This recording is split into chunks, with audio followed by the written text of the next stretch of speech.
자, 양심을 잃어버린 세대라는 제목을 붙였습니다. 출애굽기 22장 1절에서 4절은 여전히 피해를 보상하는 것에 대해서 말씀을 하고 있습니다. 이 성경을 여러분들 읽어보셨나요? 오늘 이 본문 성경을 읽어보셨다. 손 한번 들어보세요. 읽어보셨다. 읽어봤어요? 네 사람 읽어봤네요. 자, 의외로 이 본문의 말씀, 요 1절에서 4절까지를 말하는 게 아니죠. 출애굽기 요 부분을 잘 읽어요. 왜냐하면은요, 나와 상관 있는 말씀을 사람들은 찾죠. 내 관심사, 또 나도 그렇게 생각하고 있는 거, 이런 것들이 잘 와닿습니다. 귀에 잘 들리고, 또 내 현실에 이렇게 주어지는 그런 말씀들이 귀에 속속 들어오죠. 그런데 오늘 이 출애굽기의 말씀은 피해 보상법 같은 말씀들은 사람들이 불편해합니다. 많이 불편해해요. 안 듣고 싶은 말씀, 보고 싶지가 않아요. 그냥 봐도 그냥 막 지나쳐 가는 거예요. 은혜가 안 되고 맞기는 맞는데 하나님 말씀이니까 하고 이해는 하는데 그냥 지나쳐 가요. 여러분, 이 말씀을 이렇게 지키려고 읽을 사람이 있을까요? 오늘 말씀을 한번 보시면 사람을 죽였으면 죽음을 당해라. 오늘 사람을 죽이면 어떻게 돼요? 감옥에 가서 몇 년 살면 되잖아요. 아닙니다. 나는 사형당해야 됩니다. 이러신 분이 있을까요? 그러려고 이 성경을 읽을까요? 그건 그렇다 치고, 아이고, 법이 바뀌었어요. 그렇다 치고, 그 주장을 받아들이고, 사람이 소나 양을 도둑질하여 잡거나 팔면 소 한 마리에 소 5마리로 갚으래요. 한 마리 했으면, 내가 뭐 하나 훔쳤으면, 미안합니다 하고 끝내고, 그대로 보상하고, 이렇게 하지. 5배, 4배, 이렇게 보상합니까? 이거 이렇게 지키려고 오늘날 성경을 읽을까요? 하나님이 우리를 사랑하셔서 우리를 구원하시려고 예수 그리스도를 주셨습니다. 누구나 믿기만 하면 구원받습니다. 할렐루야. 이거는 값싼 아멘을 하죠. 우리 권사님이 값싼 아멘이라는 얘기가 아니고 이것만 아멘을 합니다. 그 사람에게 당신 11조 해보세요. 그래 보시면 당장 뭐라 그런지 아십니까? 이렇게 말합니다. 신약시대에 11조 해야 돼요. 주일 성수 해보십시오. 이렇게 말합니다. 아니, 주일 성수가 꼭 필요한 거예요? 이렇게 이야기합니다. 뜻을 정해놓고 기도하라고 해보십시오. 뭐라고 하겠습니까? 아니, 기도는 하고 싶을 때 하나님 앞에 그렇게 하면 되는 거 아닙니까? 이렇게 이야기합니다. 우리가 바라는 건 뭐냐? 마트에 이렇게 가서 아저씨, 아주머니, 이거 오늘 우리 새 제품 나온 만두예요. 너무 맛있어요. 한번 먹어보세요. 그래요? 먹어볼까? 이렇게 모양을 재면서 그냥 한번 먹어준다는 듯이 이렇게 먹어주는 그런 느낌으로 오늘 우리가 하나님 앞에 예배하고 구원을 대하는 거 아닌가, 이런 생각이 아니겠지만 한 번씩 들어요. 왜 그런 거 아닐까? 여러분 보세요. 제가 지난주에 우리 요한이 옷 입고 올 때 어떻게 하라 했죠? 제일 좋은 옷 입고 오라고 했죠? 목사님, 이거요. 요 글자 한번 보세요. 어게인 1988 아니에요. 이거 다 수련회 가서 얻고, 다 그래가지고, 저거, 나 땅을 해갖고 온 거예요. 너 틀림없이 첫 미팅 때 고래가 나가. 여자친구 만나러. 우리의 마음 그래요. 우리는 이 말씀을 보상을 해주려고, 하나님 말씀대로 살아야지, 이렇게 읽진 않아요. 이렇게 안 하니 얼마나 신약은 예수님만 믿으면 구원을 받아. 할렐루야! 우리의 믿음이 그럴 때가 많아요. 너무 싸구려 같을 때가 많아. 우리 요셉 요한이도 여자친구가 있어서 너무 가슴을 쿵덕쿵덕 뛰게 하는 여자친구랑 오늘 만나서 놀기로 하면 틀림없이 저 옷 안 입고 갈 거야. 틀림없이 안 입고 갑니다. 더 이렇게 매력적으로 보여. 하나님 앞에 오면서 아무도 나 매력적으로 보이게 이렇게 안 와요. 이거 안 합니다. 왜 그럴까요? 마음은 어떤데요? 이렇게 말하죠. 아니, 그래도 나 딴에는 구별해갖고 온 거예요. 오늘 우리가 이 말씀을 읽을 때 이렇게 말해요. 딴에는 내가 하나님 말씀 정독 다 하려고, 성경 1독 2독 하려고 이 말씀 읽어봤어요.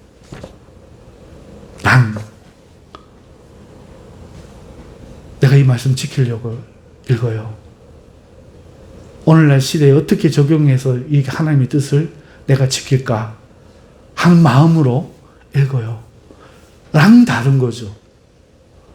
여자친구 교회 올 때는 이렇게 입고 오면서 나름 그렇게 해놨는데 여자친구 할 때는 도저히 못 입고 가겠어.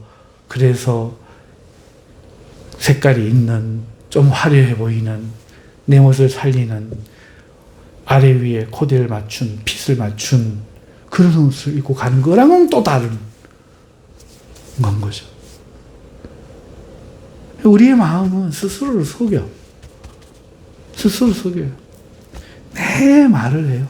입으로. 뭐 이건 이래서 그렇고 저건 저래서 그렇고. 근데 평가는 내가 하는 거 아니거든요.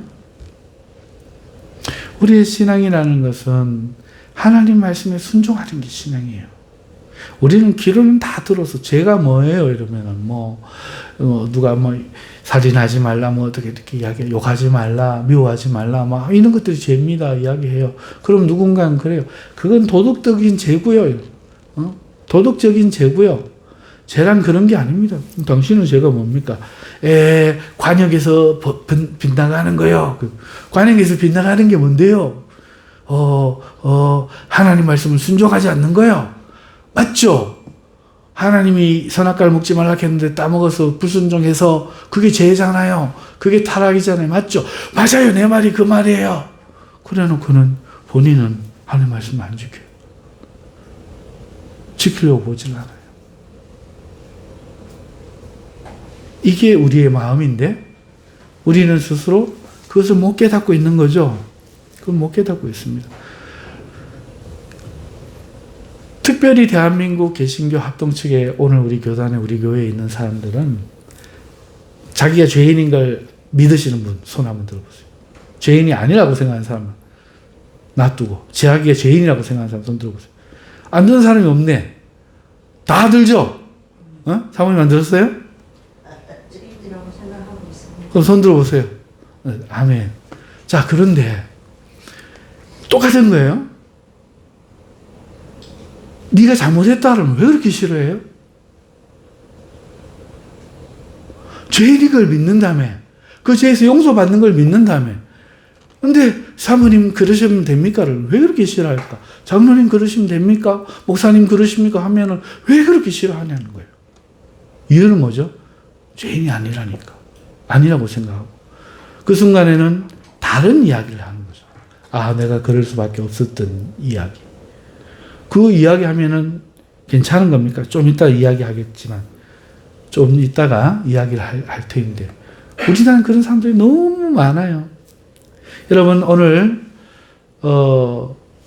이 피해보상법에 대한 이야기를 우리가 오늘도 계속 읽고, 22장 1절부터 4절까지 읽었는데, 우리가 이 글을 정말 읽고 싶은 사람이 있을까? 이런 마음이 듭니다. 제가 딸배 헌터라는 유튜브를 본 적이 있는데요. 딸배 헌터가 뭔가 하니까 배달의 민족이라는 이상한 그쪽 배달이 아닌 이쪽 배달, 거리의 배달. 이 배달을 하는 사람들이 오토바이들이 신호위반, 자선위반, 그런 교통법규 위반을 많이 하잖아요. 그거를 어떻게 촬영을 해가지고 다 고소를 하는 거야. 고발을 하는 거야. 그래갖고 5만 원, 10만 원, 20만 원, 30만 원 과태료를 다 먹이고 경찰도 안 잡는 거를 이 사람이 다니면서 다 잡아요. 여기에 대해서 상반된 마음이 있어요. 한편으로는 뭐 저렇게까지 남의 저걸 하면서 유튜브 인기 연자고 저렇게 하는가 불편한 마음이 있을 수도 있고, 또 한편은 저렇게라도 해서 정말 바로 잡혀졌으면 좋겠다 하는 그런 마음도 있고, 참 마음이 잡잡한데요. 요즘 최근에 영상이 우연찮게 하나 봤는데, 장애인 주차 자리에 백화점에 누가 주차를 해놨는데 보니까 이 사람은 하도 봐서 아는 거야. 위조를 해놓은 거야. 이 주차 장애인 주차증 앞에 붙이는 게 프린트를 한 위조인 걸 대번하는 거예요. 그리고요, 그걸 고발을 사진을 찍고 영상을 찍고 이제 하려고 하는데 차주가 와서 차를 가지고 나가는 거야. 그래서 그 사람을 세워가지고 왜 이렇게 하셨는지 이제 묻는데 굉장히 적반하장인데 오히려 경찰에 신고를 합니다. 영상을 공개해라, 줘라. 내 저상권이다. 경찰 고소하겠다. 막 이래가지고 자기 발을 자기로 스스로 매는 거예요. 그 딸하고 아버지하고 나와가 막 그러고 그 할머니가 나와가 내가 다리가 이렇게 불편해갖고 우리 애들이 그랬는갑다 그러고 온 일가족이 일당이 돼가지고 미안하네. 우리가 잘못했네. 이런 말 한마디가 없어요. 맞습니다. 우리가 위조를 했습니다. 아닌데 위조 장애인 차라고 하고 그동안 이득을 받습니다. 잘못했습니다. 사과하면 되는데 그래도 고소는 하겠지만 뉘우치는 마음이 아니라 또 다른 사람은 뭐 너는 어머니 없나? 막 이러고 막 패드립까지 하고 그 패드립이라고 하죠. 적반하장의 그런 모습을 보이더라고요. 요새 그게 사회적 이슈가 됐는가 봐요. 제가 저기 우리 집 밑으로 내려가다가 찜집이 하나 있는데 국을 사러 가다 보니까 찜집이 있는데 처음 보는 집이라 맛있게 해서 사진을 차 안에서 이렇게 찍는데 마침 배달을 마치고 배달 가지러 온 오토바이 두 대가 딱 오는데 딱 나오다가 차를 딱 휘둘러 보는 거야 이렇게. 근데 내 차 안에서 누가 사진을 찍거든. 그러니까 나를 이래고 안 떠나고 이래 쳐다보고 있는 거예요. 오해를 하는 것 같더라고. 나는 고발하려고 찍는 게 아닌데 참 먹고 살기 힘든데 교통법규 다 지키고 살기가 참 어렵죠. 하지만 제가 말씀드리려고 하는 거는 우리가 잘못을 잘못으로 알고 인정하고 사는 게 아니라 양심을 잃어버리고 합리화하면서 산다면, 안 그러고 어떻게 사나 라든지 너는 얼마나 깨끗한데 라든지 그렇게 합리화하고 살고 양심을 저버리고 산다면 세상은 어떻게 되겠습니까?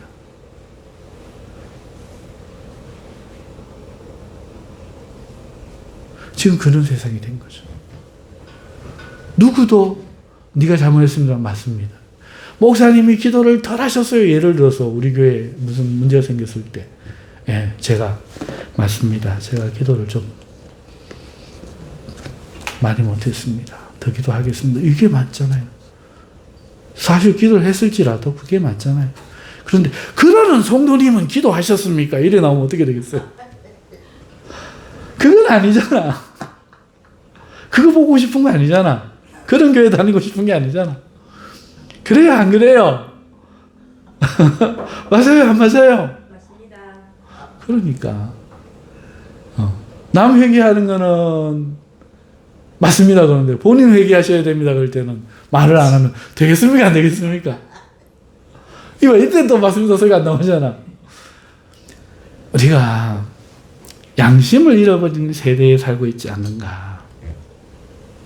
남만 비판하고 나는 변명하고 합리화하고 이 양심 잃어버린 거 아닐까요? 혹시 제 모습이 그런 거 아닐까요? 혹시 여러분은 그렇지 않으신가요? 자꾸 다른 사람만 욕하고 나는 억울하고 저건 엄마도 없는가 보다. 저래가 돈을 벌어야 되겠나? 인간이 저래가 되겠나? 이러더라고요. 여러분, 이 피해 보상이라는 건 뭐예요?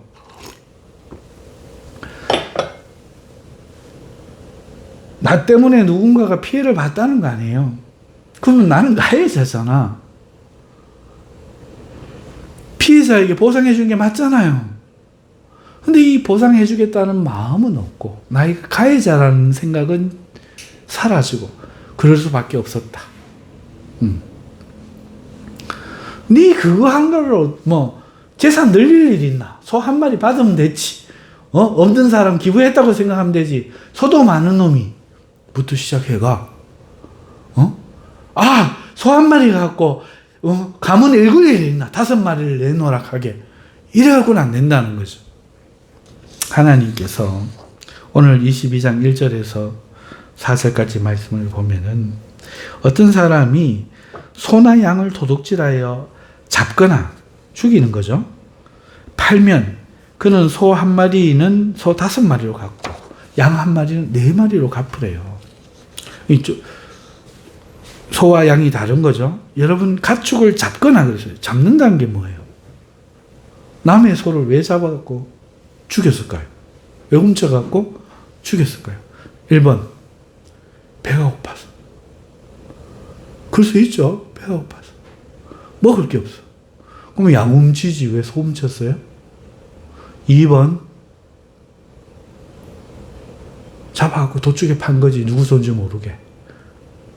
살아있는 거 팔면은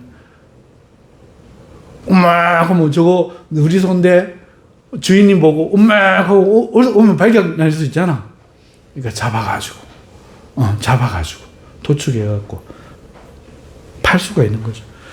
경제적인 이득을 위해서 그리고 정말 먹기 위해서 그럴 경우도 있겠지만 그건 정말 희박하고 남의 집 소를 잡아가지고 죽여가지고 증거인멸을 하기 위해서 이렇게 판 거죠.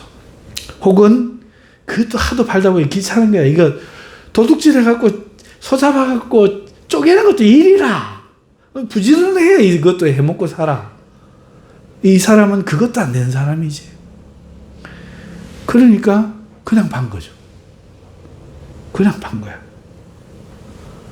이때 소는 5마리로 갚고 양도 그렇게 있겠죠. 양은 4마리로 갚아야 한다. 그런데 소가 양과 그 보상이 다르죠.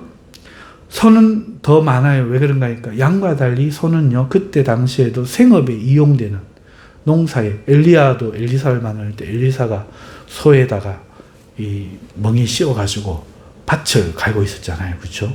이 소는 생업에 이용되는 거거든요. 그런데 소가 많은 집하고 없는 집하고 다를 거 아니에요. 소가 없는 집에 소를 잡아갖고 농사 해먹고 살아야 되는데 그거를 잡아갖고 하면 그 사람 집에 1년 농사를 망치는 일이잖아요. 죄가 중한 거야. 그러니까 5마리로 갚아야 되죠. 그런가 하면 양은요, 일용할 양식이 거기서 매일 젖을 싸서 그 우유를 마시고 치즈를 만들고 버터를 만들고 그리고 그 양새끼 놓으면 그 양새끼 팔아갖고 학용품 사주고 그런단 말이에요. 일 있을 때 쓰고. 이 양은 식용인도 될 수 있고 삶의 어떤 기본 생활의 어떤 필수적인 거고 소는 생계의 어떤 굉장히 밀접한 관계가 있는데 이거를 양 한 마리를 탁 갖고 있는데 다윗 왕이 남의 집 양 한 마리를 탁 훔친 거와 같이. 어떤 그게 삶의 전부일 수 있단 말이죠. 애들이 전부 다 배고라야 돼요. 못 먹고 그렇게 되는 거죠. 그러니까 하나님께서는 소는 5마리, 양은 4마리로 갖게 합니다.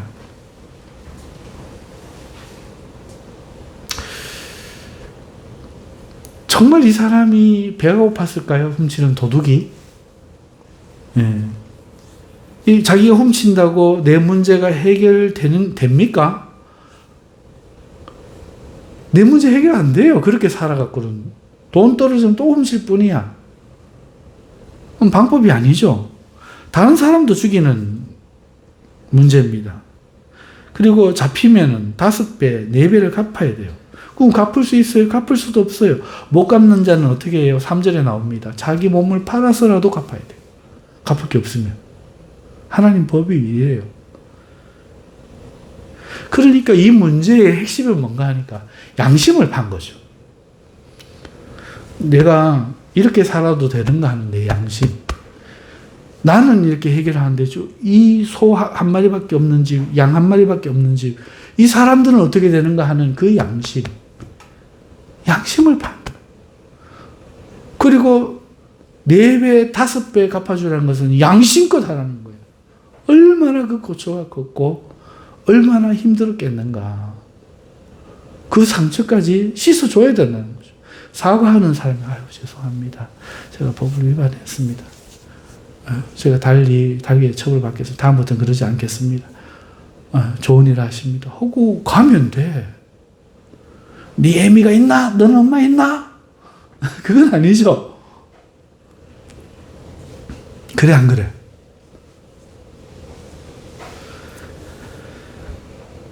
여러분 보이스피싱요. 할머니, 예? 당신 저 아들 있지요. 이렇게 문제가 생겼고 하는데 돈이 필요해라고 해가지고 할머니 그 재산 노후 자금 다 뺐고요. 우리 장로님한테도 전화하고 저 50대 멀쩡한 분이 아빠 휴대폰을 잃어버렸는데 그거도 전화하고 했다잖아.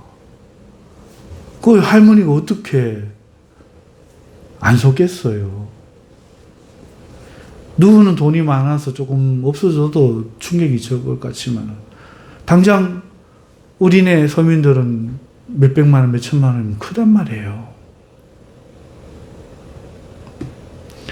여러분 도박 사이트는 어떻습니까? 저 중학생, 고등학생들한테 도박을 시켜갖고 돈을 주고 친구 1명, 2명, 3명 데리고 오면은 돈 얼마를 주고 이래갖고 그걸 만들었다잖아요. 웹툰인가 뭔가에 하는 그 내용이 나오던 이야기를 서울에서 실제로 벌어진 거예요, 이게.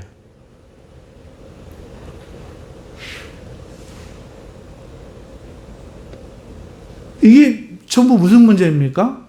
그건 도둑질하고 좀 다른가? 양심의 문제라, 양심의 문제. 전부 가해자가 되는 거야. 자기 경제적인 이익을 위해서. 양심을 저버리는 거예요. 우리는 한민족, 무슨 개뿔 한민족. 그래갖고 앙심을 품고 나쁜 사람이 된 속상한 사람이 비뚤어진 사람이 자기 길 가던 어머니를 죽일 수도 있는 문제인데. 술에 취해가지고 가다가 사고가 나서 자기 가족이 다칠 수도 있는 문제 아닙니까? 우리나라 우리가 지켜야 되잖아요. 그러려면은 살기 좋은 나라 만들어야 되잖아요. 그럼 우리가 모두가 양심을 지켜 살아야 되잖아요. 과도한 이자를 받고 불법 대출해주는 문제. 이 어디 이런 것 뿐이겠어요? 수두룩합니다, 대한민국에. 양심을 줘버린 거야. 양심을 팔아버린 거죠. 이게 도둑의 문제라고. 도둑이 남의 집 소나 양이나 생활과 삶과 관련된 것들을 자기 살자고 이득을 위해서 그렇게 했을 때 엄격하게 5배, 4배 못 팔면 할 게 없으면 몸이라도 팔았어. 노예라도 됐어. 종이라도 됐어. 갚아라. 노동을 해서라도 갚아라. 이것이 이루어져야, 이 정의와 공의가 이루어져야 이 세상이 상심 안 하고 술 취하지 안 하고 자살하지 안 하고 살만한 세상이 되는 거예요. 인정이 있고 그런 세상이 되는 거예요. 안 그렇습니까? 이 하나님의 법을 생각하면서 오늘날 내가 어떻게 가해자가 됐을 때, 내 양심을 저버렸을 때 어떻게 나는 책임을 지는 사람이 될 건가? 이걸 생각하는 문제를 읽어야 되는데 하나님 말씀입니까? 아멘. 성경 읽어야겠죠? 아멘. 하지만 왠지 읽기는 싫어도 대충 넘어가고 지키려고 읽는 건 아니고 지키라 그러면은 그건 과거의 율법 아닙니까? 이러고 하나님 마음을 헤아려 오늘 내가 살려고 하지 않는 마음으로 읽으면 우리는 양심을 지키는 겁니까? 우리 모두 양심을 저버렸으면, 아니 성도님들은 기도를 하고 목사 보고 기도하라 하는 겁니까? 제가 이렇게 나오면 여러분들은 은혜가 되며 신앙생활 하실 수 있겠습니까? 이렇게 되면 안 된다는 거죠. 맞죠? 믿으시면 아멘. 네, 이렇게 되면 안 돼요. 이러면 안 됩니다. 이러면 힘들어지는 겁니다. 자, 그런데 이제 그 피해자 입장에서 봅시다. 이런 보이스피싱범이나 토박 사이트나 과도한 있잖아. 이 가해자는 이런 가해자만 있는 게 아니죠. 지금 당장 길거리에서 시비를 거는 어떤 사람도 가해자가 될 수 있는 거예요. 여러분, 그런데 이 가해자가 도둑이라 밤에 지금 훔치러 들어오는 거야. 도둑이 뚫고 들어오는 것을 보고, 이거 밤이거예요. 도둑이 뚫고. 여러분, 이 뚫고라는 게 우리는 이해 안 돼요. 우리나라만 현대어로 번역하려고 하면, 의역을 하려고 하면 창문을 떼고 혹은 현관 키를 따고 전문용어로 따고 들어오는 것을 보고 뭐 소리 난다 이렇게 하고 있다가 보고 그를 쳐 죽이면 몽둥이를 들고 탁 있었는데 도둑이 확 들어 놀래가지고 때렸단 말이죠. 때렸는데 이 사람이 죽였어. 근데 이럴 때 우리나라 아니 이 성경은 그런 피 흘린 죄가 없다는 거야. 여기서는 왜 뚫고 들어온다 하면 그때 당시 뭐 살았어요? 천막을 뚫고 째가지고 밤에 다 자고 있는데 들어오면은 다 당하잖아요. 죽임을 당할 수도 있고 왜 위험하잖아요. 그때 놀래갖고 눈으로 막 뭐 들고 막 던져갖고 막 머리를 맞춰서 죽을 수도 있고. 자, 이렇게 죽이면은 죄가 없다는 거예요. 피 흘린 거는 죄가 없다는 거예요. 그런데 이건 정당방위인 거죠. 이런 경우에. 그죠? 자, 그런데 우리나라는 어떻습니까? 여러분, 우리나라 정당방위 이런 경우에 어떻게 돼요? 도둑이 들어오는데 사람을 죽였어. 우리나라 정당방위는 매우 제한적입니다. 정당방위를 인정 안 될 수가 있어요. 여러분, 혹시 이런 사건 아는가 모르겠어요. 자기 여자친구 길을 가다가 괴한이 길에서 무기를 가지고 자기 여자친구를 해쳤어요. 그래갖고 이 남자가 무기를 막 다퉈가지고 몸싸움을 다퉈갖고 무기로 그 사람을 어떻게 찔렀는가. 이 사람이 죽어버렸어. 자기 여자친구도 죽고 괴한도 죽었어. 그럼 어떻게 됩니까? 이 사람은 위로받아야 되고, 그쵸? 위로받고 저거 해야 되잖아요. 그런데 이 사람이 자유롭지가 못해. 우리나라 정당방위법이 상당히 제한적입니다. 정당방위라 하려고 하면 위험한 물건을 안 써야 돼. 위험한 물건을 들었는 거야. 먼저 공격한 사람이 그 가해자가 나보다 더 다치면 안 되는 거야. 그 위협이 끝나면 나도 반격도 끝내야 되는 거야. 상대가 나를 때리다가 기절을 해서 이렇게 이러고 있으면 더 때리면 안 돼. 또 일러서 또 찌를 수도 있는데. 이 사람이 경찰은 정당방위다 하고 보냈는데 검찰 쪽에서 이 정당방위인가? 이렇게 된 거예요. 사건이 6개월 동안 체류가 되고 공방이 벌어진 거죠. 심지어 이런 이유로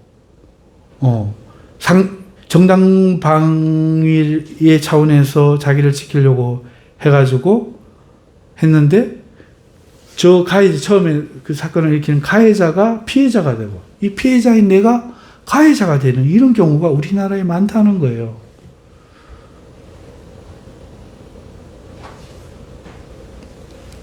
여러분, 우리 집에 소를 훔치려고 밤에 들어오는 거야. 무슨 짓을 할지 어떻게 알아? 무슨 짓을 할지 어떻게. 우리 집에는 아이들도 있고, 여자도 있고, 무슨 일이 벌어질지 어떻게 알아요? 이럴 때 하나님은 정당방위가 아니라는 거예요. 정당방위라는 거예요. 그러나 해가 떴을 때는 피 흘리면 안 된다는 거죠. 물리치기만 해도 되는 거예요.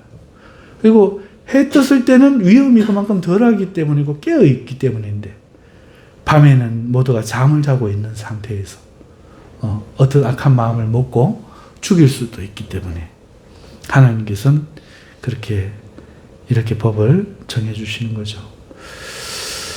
자, 내가 우리 가족을 지키려고 하다가 어떤 사람이 반신불수가 됐어. 어떻게 해야 될까요? 막 마음 아파하면서 그렇게 해야 될까요? 어떤 경우에 마음 아파야 됩니까? 어떤 경우에 마음 아파하지 않아야 됩니까? 이렇게 정당방위가 되고 사람이 악랄한 마음을 가지고 우리를 해치려고 하다가 의도치 않게 벌어진 일. 그러나 낮에 도둑을 발견해서 도둑이야! 소리치면 어떻게 들어와? 그런데도 그를 소리치지 않고 죽여버리면 그때는 내 양심에, 그러니까 피해자도 양심을 지켜야 된다는 거죠.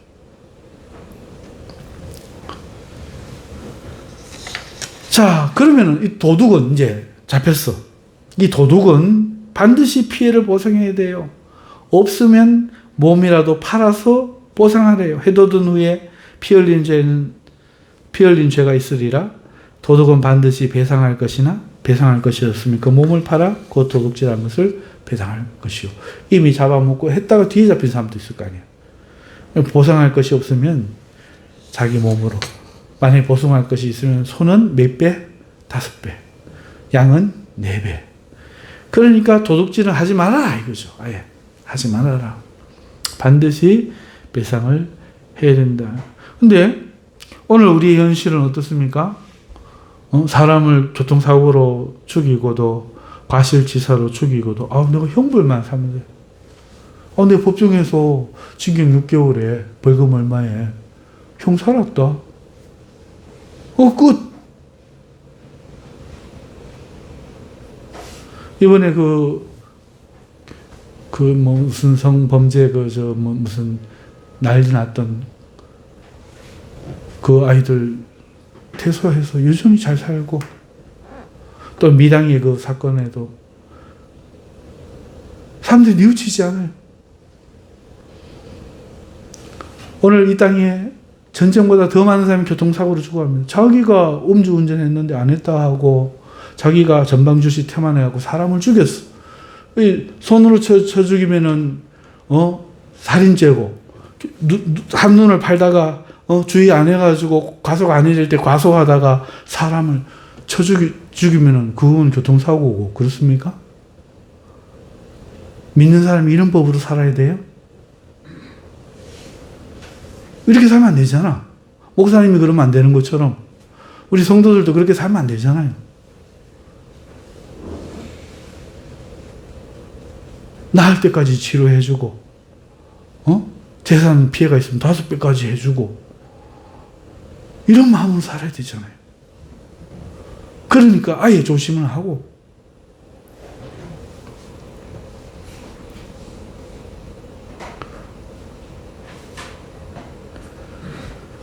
가해자가 보상을 해야 하는 것에 과연 이의를 가져도 되느냐? 근데 우리는 가해자가 이의를 가져.